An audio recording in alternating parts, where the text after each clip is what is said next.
সবাইকেই অনেক অনেক বুক ভরা শুভেচ্ছা আর বড়দেরকে আমার প্রণাম। তো আজকের ব্লগটা শুরু করা হচ্ছে। তো সব বাঙালিদের যেমন সারা বছর ধরে একটাই অপেক্ষা থাকে যে দুর্গাপুজো, এই দিনটি চলে এসেছে আমাদের। তো আজকের দিনটা মহালয়া, সেখানে আমরা সন্ধ্যাবেলা রেডি হয়ে বেরিয়ে পড়লাম ঠাকুর দেখতে।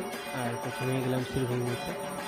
সামনের গেটটা এবারও খুব সুন্দর বানিয়েছে। সামনে দুর্গার একটা মূর্তি যে লাইটিং করেছে। এখন থেকেই পুজোটা শুরু, কারণ পুজোটা থাকবে 4 দিন, কিন্তু আমরা পুজোটা কাটাবো পুরো 1 মাস। তো সেই জন্য আগে থেকেই বেরিয়ে পড়লাম পুজোটা দেখার জন্য। আমরা তো বেরিয়ে গেছি, এখানে লাইটিং দেখছিলাম রাস্তায়।